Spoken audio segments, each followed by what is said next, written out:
temporary order to require both parties to be obligated to the remaining portion of that lease. Does the temporary order address this issue?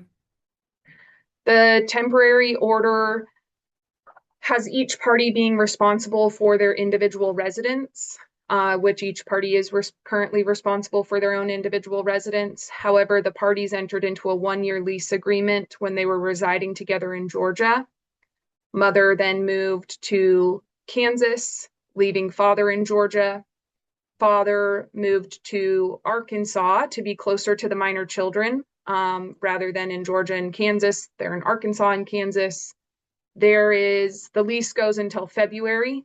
And so he was asking that the court make each party responsible for one half of that lease until it is up in February.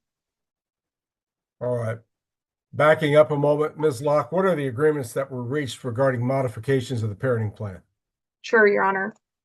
The parties have agreed that mother will have the second weekend of every month. That father would have the fourth weekend of every month. There's a divided residency situation, so that means they'll meet to exchange the kids, and all the kids would be together during those weekends. They've agreed to divide equally the breaks, so that would be summer break, Christmas break, and then they've agreed to rotate Thanksgiving. And I think that covers the parenting time modifications. There's some additional details, like as far as exchange location and times that the parties have agreed upon. Mr. Andrews, would you add anything or dispute anything that Ms. Locke has laid out regarding the parenting plan? No, Your Honor. Other than a modification that we agreed to today, which was that the parenting time during the school year would be that Mr. Niblett would receive the second full weekend of each month with all 3 children. Tristan would receive the fourth weekend of each month with all 4 children, and that the parenting time would be extended to Monday at 4:30 p.m. if there is no school in session on that Monday. All of the other agreements regarding parenting time, holidays, they've all been reduced to writing through exchange of emails. So I don't have any doubt that there's not going to be any confusion as to what we had agreed upon, since we have that in writing. Is the term weekend defined? Yes. What is your definition? Your Honor, the parenting time starts Thursday at 7 p.m. and ends on Sunday at 4:30, which is part of the exchange times. All right. So that would be the definition. Court's real question is, Ms. Locke, what is the second weekend of the month? For example, if Your Honor, I don't know. Month ends on Saturday the 31st, it's my end, Sunday the 1st. Is that the first weekend, or is it the first time Saturday and Sunday both fall in the same month, or what is the definition of second and fourth weekend? And Your Honor, that is not something that Mr. Andrews and I had discussed, but I think we'll be able to reach an agreement about how that is to be defined. Mr. Andrews? It looks like he might be frozen. I apologize, Your Honor. For some reason, the internet in my conference room went out. So I'm having to connect through my iPad. All right. The court was discussing what the definition of weekend is. Unless the parties reach a different agreement, second weekend will be defined as the second time within a calendar month that both Saturday and Sunday fall within that calendar month. The fourth weekend will be defined. The parenting schedule appears mostly settled. But the real fight is just beginning. Now the focus shifts to child support and financial responsibility. Both attorneys believe fairness is on their side. The judge has some difficult decisions ahead. As the fourth time during a calendar month, that Saturday and Sunday fall within that particular month. All right. And then the new child support number would be what, Ms. Locke? It is, I just clicked away from that. I apologize. Give me 1 second. Your Honor, it's $1,268 per month. Yes. Effective when? Your We Honor, would we be- would, Sorry, we did we not would discuss that. ask for it to be retroactive to the date of the filing of our motion to modify the first of the month, which would be September 1st. Any objection, Mr. Andrews? Your Honor, the concern is that that may result in an overpayment, and this is a temporary child support amount. What I would ask instead is that the effective date be October 1. However, the court to reserve jurisdiction over any overpayment or over the issue of whether it should be retroactive back to the day of the filing of the motion and disposition of that overpayment. All right, so your client's already received the full amount of child support that was originally ordered for the month of September? I believe so, because I believe that an income withholding order was issued by the DCF, if I'm not confusing my cases. All right, Ms. Locke? Your Honor, I believe an income withholding order has been issued, and I know that my client privately remitted catch-up payments based on the original child support order from July. So he paid the months that were not caught by the income withholding order already. Right, and that I was thinking that he was effectively current on his child support obligation. So I would just ask if we reserve the issue of child support payable up to October 1 until a later date, final order to be resolved either as an overpayment or not. The Since new child support order is effective October 1st. All right. You've addressed some of the issues. Mr. Andrews, I'm curious about what your client's position is regarding this Georgia lease. Your Honor, we essentially take two positions regarding that. Number one is we dispute that the reason Mr. Niblett moved to Arkansas was because of Ms. Niblett's move to Kansas. Instead, we believe that Mr. Niblett sought and obtained a better position within his company that required a move out of state, and that move was to Arkansas. He took advantage of that improvement in his position, and so he should be responsible for the lease payments that resulted from that decision. It's true Ms. Niblett did sign the lease to Georgia. This was a situation where Mr. Niblett's the one who chose to take the job and move to Georgia. Ms. Niblett did move down later. I think it was approximately 1 to 2 months after he had moved to Georgia that she did, but it was only for a brief amount of time before she then moved back to Kansas. The second issue is that there's a sizable disparity in income in this case. Mr. Niblett's gross income is $8,750 per month. His net income Ms. Niblett's gross income is $3,001 per month, pursuant to the child support worksheet. So he makes $5,749 more per month gross income than she does, and this is a case where we did not seek spousal support, despite the fact that this is a relatively long-term marriage and there's a significant disparity in income. We do not believe that the expenses on the domestic relations affidavit are entirely accurate regarding his ability to pay the Georgia rent. We would note that one of the expenses is $250 per month for school expenses, which would be $3,000 per year for one child. That seems excessive. Another is property tax is $247 per month. That's $2,964 per year for what would only be personal property taxes, since there's no real estate. I don't believe in this case. Again, that seems excessive. Further, the credit card payments that are noted,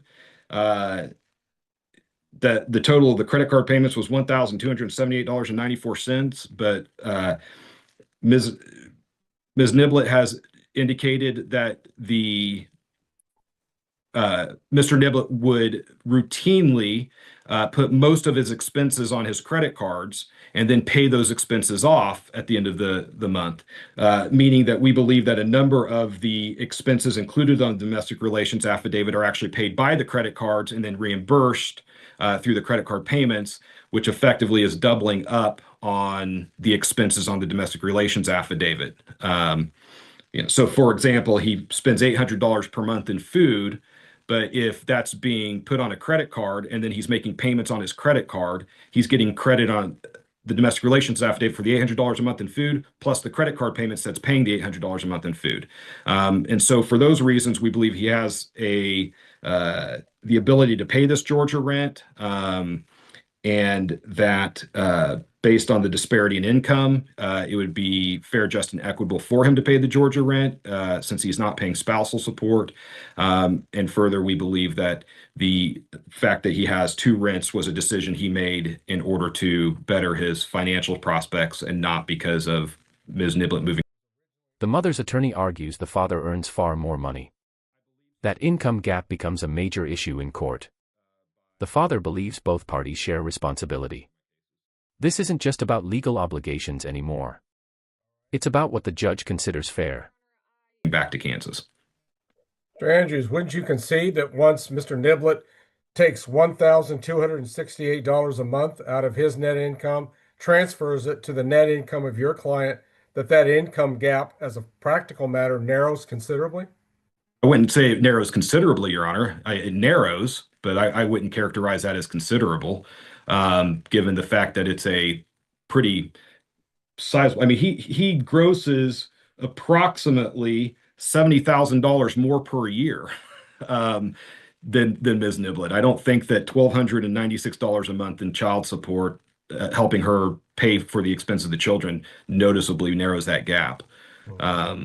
So I would say that this is a case, typically there would be at least contemplated a spousal support obligation, given the disparity in income and the length of time these parties have been married. But we are not seeking that because we know that Mr. Niblett has expenses such as this Georgia lease payment.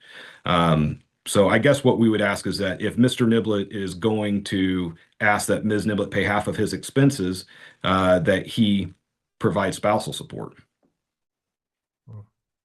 It's like you're attempting to make what I think is perhaps a final issue in this case, a temporary order issue. Why does this lease issue need to be decided now? Your Honor, the lease ends technically in February, so the party's obligation is through February. So we're asking the court to deal with it now because it's possible that the case will not be resolved by the time the lease is no longer an issue. Okay. Have the parties completely moved out of the property? Yes, Your Honor. My client has relocated to Arkansas, and obviously Mr. Andrews' client moved to Kansas some time ago. All right. So both parties are, I guess, in default on the lease at this point, or are the lease payments being made by someone? The lease payments are being made. By your client? Yes, Your Honor. The judge isn't choosing a winner or a loser. Instead, he's looking for a balanced solution. Both parties signed the lease, but their incomes are very different. That financial disparity could change everything. A major ruling is about to be announced.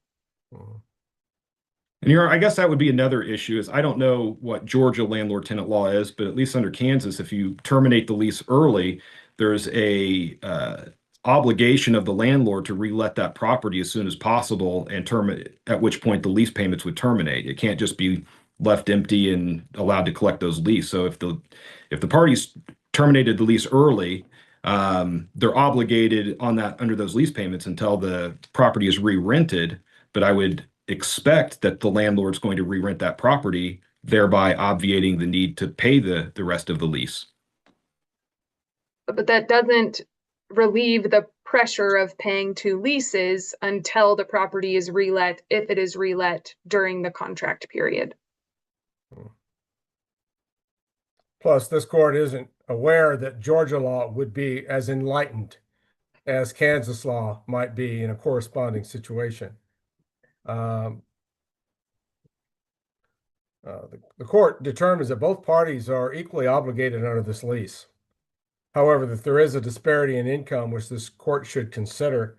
The court will require that beginning with the lease payment that would be due for the month of October of 2025, the parties will be responsible for payment of any lease payment due to the landlord in Georgia in proportion to their respective incomes as reflected by the most current child support worksheet. What is that percentage under the current worksheet, Mr. Andrews? 28% for Ms. Niblett, 72% for Mr. Niblett. That will be the proportion ordered by the court.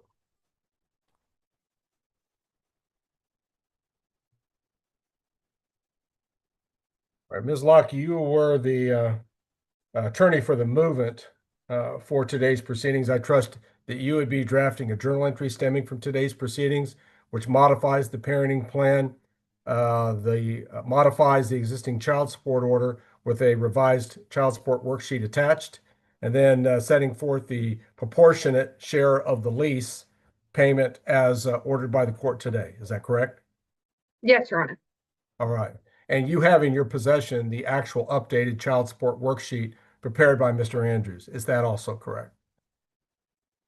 I have Yes. one that has handwritten modifications to it, so I would just ask that the actual modifications be made, and then, yes, I will have it. Bradley refused to let me make the modifications. I don't know why, but it would not work. It would not save. That's why it's handwritten in. I'll see if I can recreate it, and then, yes, I will have it. I spent, I would guess, a good 20 minutes trying to figure out how to get that to work on Bradley, and it just would not work. So I decided I would go old school. And Ms. Locke, if you can't make it work, and you very well creatively may be able to, a handwritten one is fine as long as the parties agree on the handwritten modifications to anything that's printed on the worksheet. Understood. We are talking about a temporary order here. So some flexibility, I think, is called for under the circumstances. Counsel, are we going to eventually need a trial date in this case on issues arising or still existing in the case? I don't know. I don't think that I can answer definitively one way or the other whether this is going to be a case that has to go to trial. I still believe that we could work out an agreement. We kind of focused on resolving this temporary order issue. I spoke with Ms. Locke before the hearing that my next step is to start gathering the rest of the documents I need in order to submit a property settlement agreement, property settlement proposal. I think that we've pretty much, with this agreement, resolved the residency and parenting time issues. I'm not expecting that this agreement is meant to just only be a temporary agreement that's going to be modified prior to the final orders. I don't want to speak for Ms. Locke on that, but at least I'm optimistic that that's not going to be a contested issue. And I still think that once I get some additional information to make the proposal, that there's a good chance of success at settling the case. All right. Ms. Locke, do you see things differently at this current time? Not at this current period of time, Your Honor. Very well. Then I'll allow counsel some opportunity for further discovery and further negotiation with the optimism that a comprehensive agreement may eventually be reached in the case. Then you can inform the court that you'll need an appropriate hearing date. All right, the court will look forward to receiving Ms. Locke's modification order with child support worksheet attached in the court's queue in the near future. Mr. Andrews, is there anything else we need to address at this time? Not to my knowledge, Your Honor. Ms. Locke? No, Your Honor. Very well. Then at this time, the Niblett matter will be in recess and the meeting can be ended for all. Thank you, Your Honor. The judge approves the parenting plan and updates child support. He also orders the lease payments to be divided based on income. The father will pay 72%, while the mother pays 28%. It's a compromise designed to balance fairness and responsibility. Like, comment, and subscribe for more courtroom breakdowns.